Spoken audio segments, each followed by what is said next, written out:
welcome back to Fine Beauty Bible, and today I am talking about a hot topic, and that is laser hair removal. So I posted this clip a few weeks ago. I'll insert it here. And when I tell you, I think that was the fastest I've ever gotten a large influx of responses to my Instagram story. Like that, it was over 90 something responses within 20 minutes. Like I posted it, drove home, and by the time I got home, my DMs were flooded. Because I think people just aren't used to seeing average, everyday people get something like that done. They're used to seeing celebrities post about hair removal techniques like that. And so I think it really sent everyone into like a, hold on, you mean to tell me that kind of maintenance is accessible? Yes, girl, and I'm gonna tell you how you can get the best hair reduction results. People always had the same questions that I had basically before I started. Is it safe for my skin tone? Can black people get laser hair removal? What kind of laser should I be looking for? Where do I go? What is the maintenance like? How often do I have to get it done? Are the results permanent? All these questions I have answers for you today. To explain laser hair removal, I'm going to try to keep it very simple, very understandable, and very not intimidating, so that by the end of this video, you have the preparation and the knowledge to make the best decision for yourself. Now, one thing's for sure, two things for certain, humans are supposed to have hair. Our hair is here for a reason. Discontinuing that hair growth and natural body function is not something that's easy, especially if you're looking for permanent or semi-permanent results. So for people who are looking to be as close to naturally hairless as possible, it's going to take a little bit of science. Laser hair removal is going to be a science that has three main factors that will affect whether or not you are even eligible for laser hair removal and what your results will be like if you do get it. Those three factors are your skin tone, your hair color, and your hair texture. Before I even get into it, let's just narrow down who should even be watching this video. Who is eligible for laser hair removal? You are eligible for laser hair removal if you have dark colored hair on your body. So for my blondes and my redheads, I am so sorry, but it is going to be significantly more difficult for you to get laser hair removal. I'd like to note that laser hair removal is not permanent, which is a super big misconception that people have. Some people think that once you get it done one time, it might be expensive right up front, but then you never have to get it done again. Incorrect. And for that reason, from this point in the video on, I will stop referring to it as laser hair removal and I will start referring to it as laser hair reduction, because that is really what it is. The way laser hair reduction works is you have your laser, and inside of that laser is infrared light. And its job is to zap your skin with this infrared light at whatever selected wavelength your nurse selects. And once that light hits your skin, it is then turned into heat. And that heat will actually burn your hair follicle. You are zapping those hair follicles, burning them up so that they can barely have the strength to produce another hair. After about 10 days, the hair that was there will fall out, and it becomes significantly more difficult for that hair follicle to produce another hair to come up in its place. Or if a hair does come up in its place, it's a lot weaker than the hair that was there before. So as you can imagine, if you get this procedure done in multiple sessions, over time that hair follicle is becoming weaker and weaker and weaker until the point where it barely grows any hair at all for months at a time. And that, my girl, is the results we're looking for. You will be a hairless cat for the rest of your life. Now you're probably wondering, okay, so if the laser zaps my skin and burns the hair follicle there, how does it know to burn just the hair follicle and not also the skin that is zapped? The way that works is that the laser is made to detect your hair follicle because of its contrast to your skin. So, as you can imagine, someone with super pale skin with jet black hair is going to have excellent results with laser hair reduction because that laser zaps the skin and it knows right away what part of this area is skin and what part of it is hair. Now, when you have a skin tone like mine, slightly lighter or darker, it becomes a little bit more difficult for the laser to tell, like, wait, I see melanin here, but there's also melanin there. It's just that that melanin is slightly darker than the skin that's right next to it. So it becomes a little tricky if you have a deeper skin tone to get good results with laser hair reduction, because that laser might not be able to properly detect where is the hair, where is the skin, like where do I need to burn? I'm trying to do my job. Should I burn it all? I will burn all this down. That's what the laser says. That's why it's important to choose the correct laser. When laser hair reduction first became popular, it was more dangerous and or painful for people with darker skin tones because the lasers were just not up to par at the moment. They were truly made for people with super pale skin and super dark hair. That is who could get laser hair reduction at the time. But now there are several different lasers that you can choose from, and it's really a lot more accessible now. There are several different lasers. There is the Alex laser, which is one of the first and still most popular lasers. There is the YAG laser. We have the Candela laser, the Ruby, the Diode. There's also a 1064 laser. So many different options on the market now, but the most common that you'll find at med spas is the Alex laser or the YAG. Here's where it gets a little tricky. Some medical spas will go on and on and on about how they don't really recommend laser hair reduction for deep skin tones. It can't be done. You're gonna burn, you'll get hyperpigmentation. That, in 2022, is a little bit of a lie, because in this day and age, there are lasers that medical spas can invest in having in their spa so that they can serve a wide, diverse clientele. But equipment is expensive, and not all of them want to do that. Not all of them want to pay for a whole separate set of equipment that they need to properly service clients with deeper skin. Most good medical spas, at the bare minimum, a YAG laser, as well as one of the other popular ones that are fine for lighter skin tones, such as the Alex. All I say is, if you come across a med spa that is super highly recommended, but they don't have the right laser to service you, I would recommend just finding another place. Don't risk it with a laser that is scientifically proven to be harmful for your skin tone just because you really want to see what kind of results you would get. Just find another spa. Find another spa if you have a deeper skin tone that offers the YAG laser. So you've watched the introductory information in this video and you decided, yeah, I want to get laser hair removal. So tell me more. How do I get started? What is the results? What do it do? The first step is to actually choose where you're going to get it done. And the way you do this is with a simple Google search. Very serious cosmetic maintenance. It can't be done by just anyone. But it's also not as serious as something like a BBL or getting your teeth done. You don't need to fly to Colombia to find the correct laser for you. But it is some pretty serious maintenance, so you want to make sure that you're choosing somewhere safe that is properly equipped to service you. So boom, you already have the area that you're in. Depending on your region, you can choose where you're willing to go, how far you're willing to travel, but I can tell you right now, you probably don't have to travel that far to find someone who's qualified to service you. Once you choose your region, you can move on to knowing the areas of your body that you want serviced. By the way, this is all information that you're gathering before you start making phone calls and asking them questions over the phone. For me, I knew right away I did not want to go through Brazilian waxes anymore, so I want full Brazilian front to back. And then I also knew that I wanted underarms because I know some women love to grow out their underarm hair, but for me, I don't know, it just doesn't feel comfortable. So I was like, oh yeah, if I'm gonna do laser hair reduction, I'm definitely getting these underarms done. And then also, this is a little area that some people don't like to talk about, but I also get my upper lip lasered. Like, you know when you go to get your eyebrows done and the girl is like, you want your lip done too? I'd be like, yes, girl. Some people I was like, oh my god, why would she ask me that? No. If you can see some hairs there, take it off.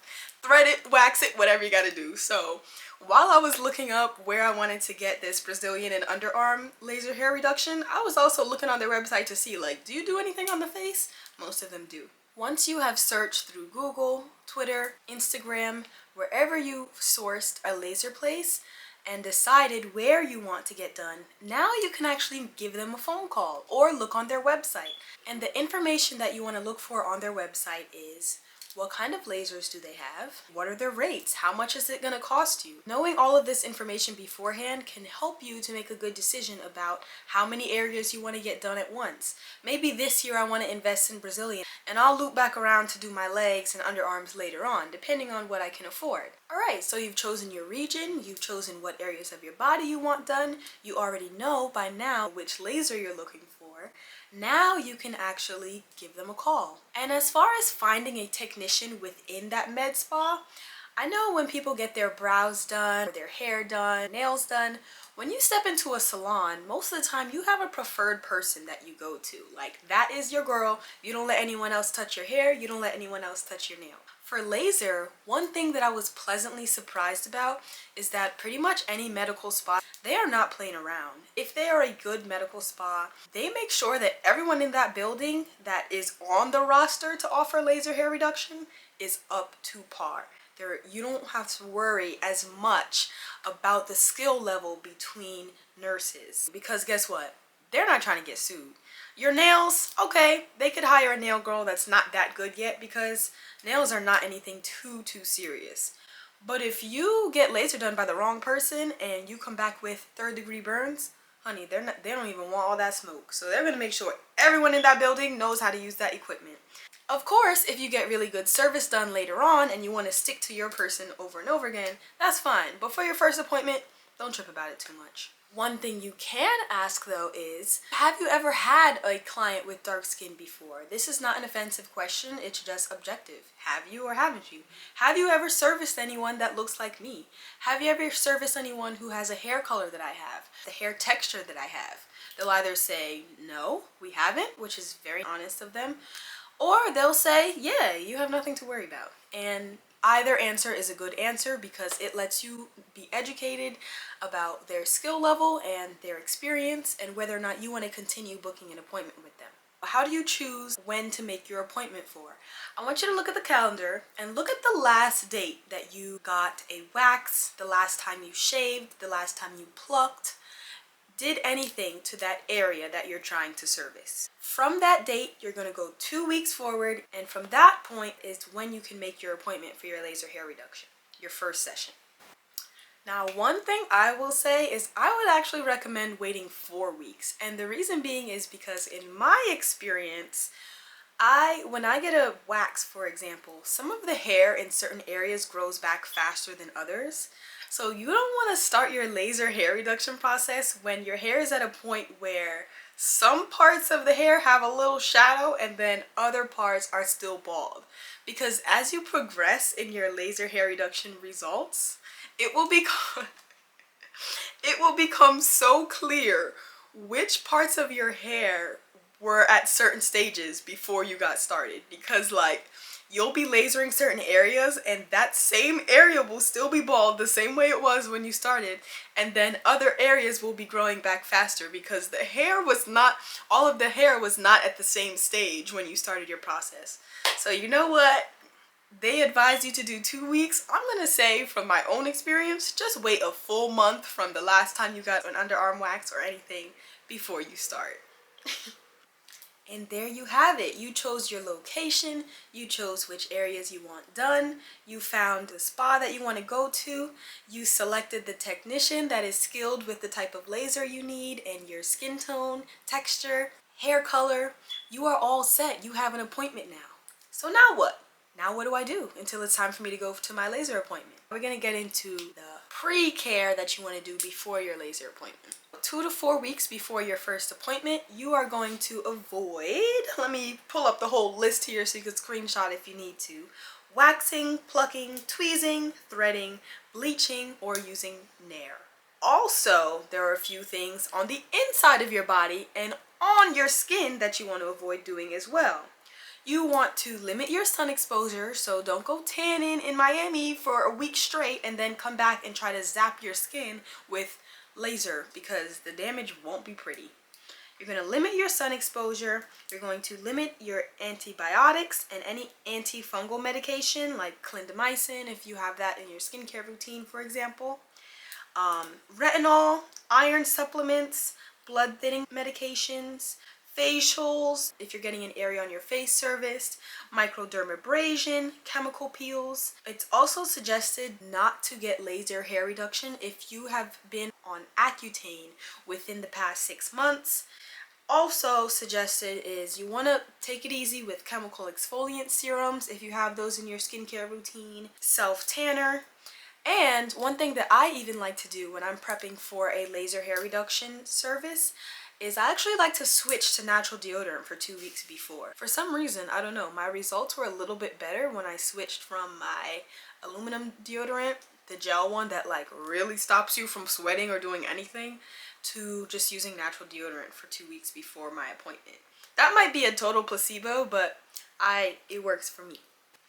So 2 weeks have passed. You've avoided everything that you needed to avoid. You've been a good girl. Now it is the day before your laser hair reduction appointment and you are so excited. Here's what you do the day before. The day before, I know this is going to sound weird, but the day before your laser appointment, you actually have to shave the area that you are about to get serviced, which is so weird because you're like, shouldn't I grow the hair out as much as possible? Like, why would I go there with shaved underarms? Why would I go there with a shaved Brazilian? Shaving the area actually helps the laser properly detect where your hair follicles actually are. It can't necessarily do that properly if you have a full bush of hair in the way, or if you have long strands of hair that are curling and getting in the way of the separation between hair follicle and skin.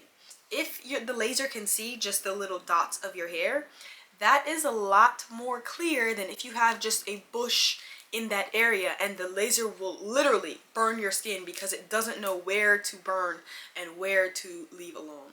The day before your appointment, you will shave, if there's anything there. For your first session, there will be hair there still. Another thing you'll do the day before your appointment is fill out your pre-appointment forms. Your med spa will usually email these to you to fill out, and it's basically a contract stating that you understand that for the past 2 weeks you've avoided what you needed to avoid. You're not on any medication that would be harmful to your results or your body.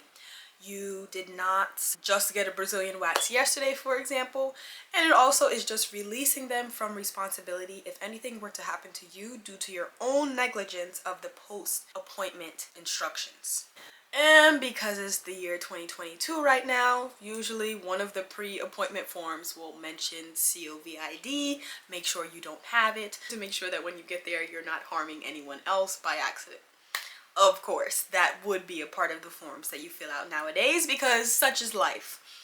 So yes, now the time is here. It's time to get your laser done. It is the big day. Here's what you're gonna do on the day of. On the day of your appointment, number one, you want to be freshly showered because that is just polite. You don't want to go throwing your legs in the air or lifting up your underarm when you know damn well you have not showered since last night or yesterday morning. That is just wrong and inconsiderate, girl. Another thing you want to do is make sure you do not have on any makeup, deodorant, or lotion on the areas that you're getting serviced. The instructions really are important, not only for your own comfort and safety, but also just for your overall results. I know at this point in the video, you're probably like, girl, you still didn't tell me, like, am I gonna scream and cry the way I scream and cry when I get a wax done? Let me tell you, pain is relative. Pain is different for everyone. Personally, I have a very high pain tolerance. Like I don't know, what's an example of my pain tolerance? I have more than 5 tattoos. I have piercings in non-traditional places with very thick cartilage. I have even gotten my lips tattooed before, so I'm really not the right person to ask, does it hurt? But I am good at comparing pain. So, for example, I would say that the pain of laser hair reduction is 100%. Maybe not 100%, but 90% less than waxing. I don't know what it is. And to me, waxing isn't even that bad, but laser hair reduction really wasn't that bad. Like to some people, waxing is like excruciating pain. They scream, they shed a few tears when they're laying there. Laser hair reduction was even better of an experience for some reason, which I did not expect at all. I would say it does not burn the way you might expect from being zapped. What it actually feels like on more sensitive areas is a tiny, tiny, tiny rubber band going like this against your skin. That's how I would describe it. Like, it doesn't feel like a big rubber band. Like if someone were to really stretch one back and like snap it in your face, it doesn't feel like that. It feels like very, very small, like pokes. Not even pokes, because pokes makes it sound like it feels like a tattoo. It doesn't. It feels almost nothing. So it's not tattoo kind of pokes. It really is like basically tiny rubber band kind of pokes, if you can imagine that. I expected to feel like, you know, a burning sensation. I don't know what I expected, but I was so pleasantly surprised. I think that's something people don't expect because it sounds like such a daunting laser hair reduction. It sounds so scary, but woo, it was so much better and so much faster than waxing. When I used to get Brazilian waxes, the Brazilian would take about 15 to 20 minutes, and then my underarms would take about another 5 to 10 minutes. And then if I did my upper lip as well, that would be about 5 minutes. So in total, you'd be laying, to get 3 different body areas done, I would be laying on that damn table for about 40 minutes. But for Brazilian, underarm, and upper lip, it is faster than the amount of time I would spend just getting a Brazilian. Nuts. Best thing ever, like best money I have ever spent. I don't feel it very much on my lip. I barely feel it at all on my underarms. And I don't feel it for most of the Brazilian in my appointment.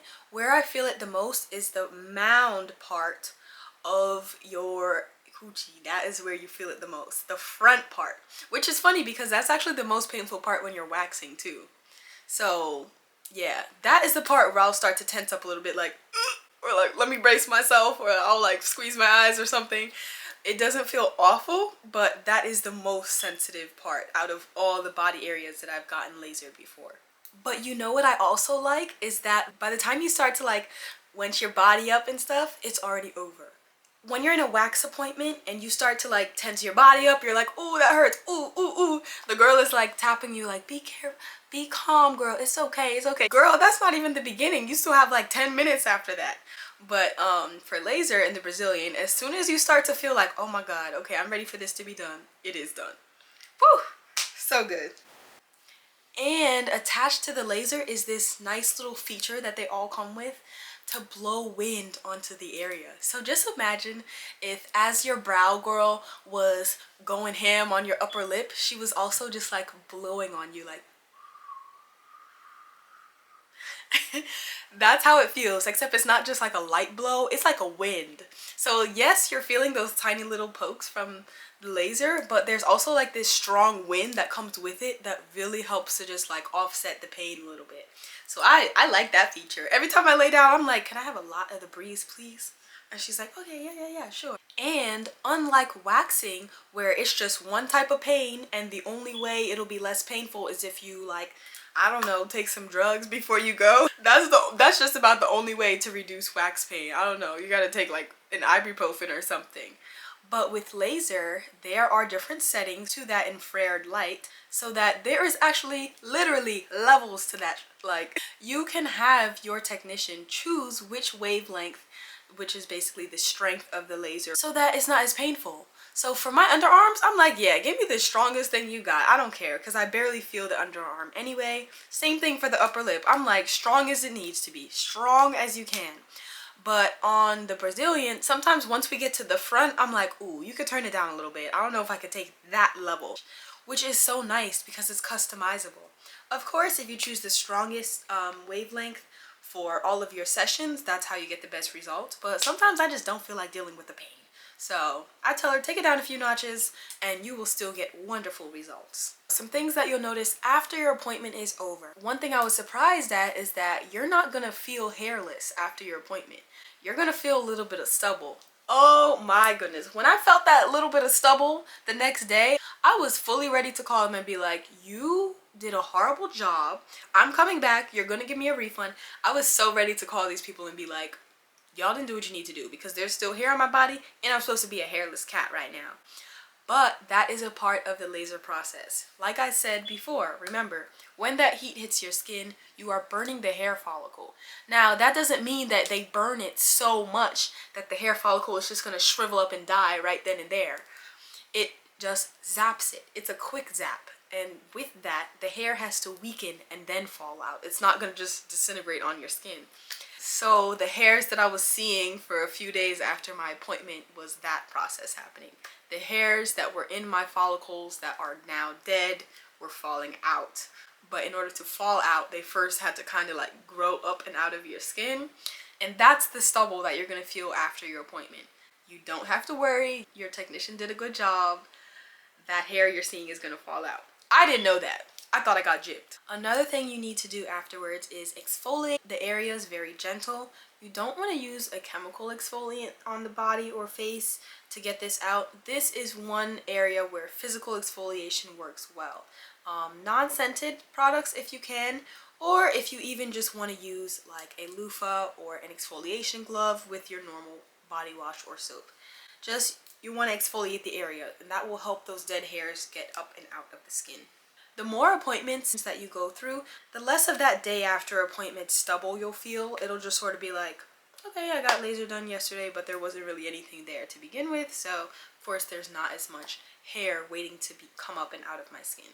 As far as the timing of spacing your appointments out, it is going to be, my first 2 sessions were only 1 month apart. So it was like September 30th, October 30th.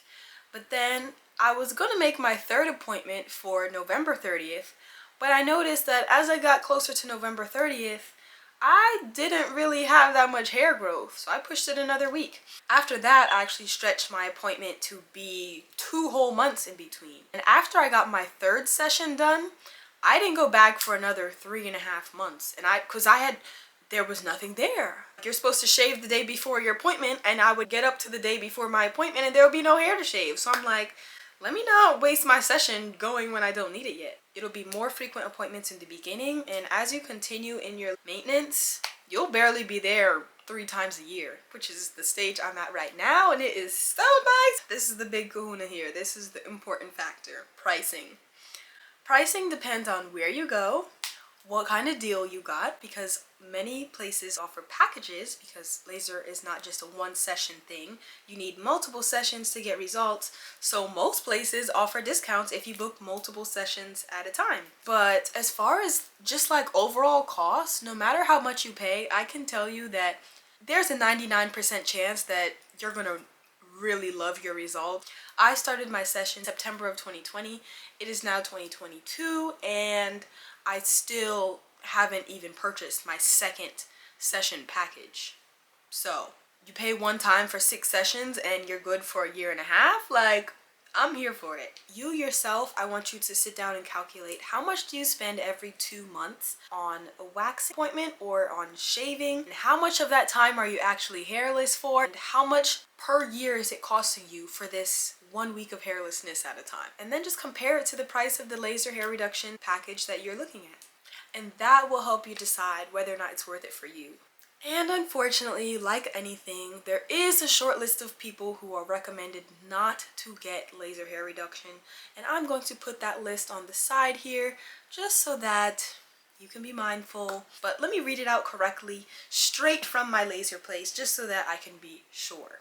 So if you are pregnant, have an autoimmune disease, type 1 diabetes, cancer or radiation therapy or chemotherapy within the past year, any raised warts on the area that you're trying to get serviced, have a very dark suntan at the moment, like let's say you just got back from vacation. If you have a condition that's stimulated by light, such as epilepsy or seizures of any sort, you might want to be more careful. Implanted devices like a pacemaker or an IUD. If you're prone to keloid scarring, cardiac abnormalities, you shouldn't get lasered on top of tattooed areas, psoriasis, dermatitis, vitiligo, albinism, or hair that is either white, gray, red, or blonde. And that concludes the little list of people who should probably not even look into this. And that is it. We went through the whole process. We decided where we want to get the laser done, the areas of our body we want serviced. We picked a place, we made our appointment, we found a technician that knows how to use the YAG laser. We followed our proper instructions to make sure our skin was good before starting. We followed our proper aftercare. We exfoliated afterwards. And now you are just in the stage where you're seeing your results. And now it's basically just a waiting game. When you start to see the hair coming back up, you can go back for your second session, and so on and so forth. I am so happy I got to share that information with you guys. All of the questions and fears that I had before I started and what I think about it now. I hope this was helpful. I answered every single question that I've ever gotten in my DMs or email about laser hair reduction in this video. So if you found it helpful, let me know in the comments. If you still have a few questions that you're not sure about, comment them below just so that I can make sure I see it and address it for you. But other than that, like this video, subscribe to Fine Beauty Bible because there is plenty more beauty tea coming up. And thank you for watching, and I'll see you next month for a new season of Fine Beauty Bible, and next week for a new episode of Britt's Recent Beauty. Thank you for watching.